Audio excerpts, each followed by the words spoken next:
o'clock here. Okay, thank you for reminding me. Okay, ma'am. You can call us if you have any concerns. Thank you and have a nice day. Okay, thank you. Office, good afternoon. This is Eliza. How may I help you? Good afternoon. I would like to check up this. And can you please send me a bellboy to assist with our luggage? Sir, may I know your name and your room number? Sure. I am Mr. Ryuji Suzuki and I'm in room 501. Sir, your driver will be there in 10 minutes to assist you. Okay, thank you. Okay, thank you, Mr. Suzuki. Housekeeping, how may I help you? Send the bellboy to room 501 to assist our guests for check-out. Okay, the bellboy will be there to assist. Room 501, we're going to check out now. Okay, ma'am, please. I'll be there. Sir, I'm your bellman, Mr. Sambe, and I'll be the one who will assist you with your luggages. Okay, sure. No? It's okay. I'm your dad. Okay.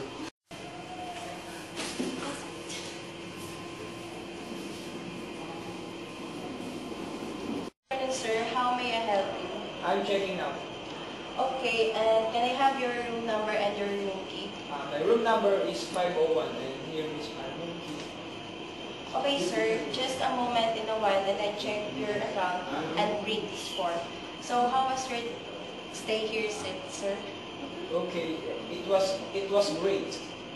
That's great, sir. Here's your bill and all your charges will be on your credit card. Yes, all are in my credit card. Okay, sir. You may check your bill and please check everything is in order and may I request for you for your credit card and final approval and settlement. Here is my credit card.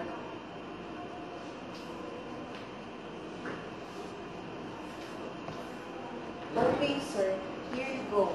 May I just request your signature on the credit card and slip on the... Okay. Thank you, sir. Thank you very much. You are most welcome and thank you for staying with us and looking forward to the next visit. Thank you. Okay. Bye. You know, bro, it's so nice to stay here at this hotel. Yes, the accommodation is so good. Yeah. Hello, sir. Good afternoon. Thank you for checking in our hotel. Have a nice day. Okay, thank you. Bye.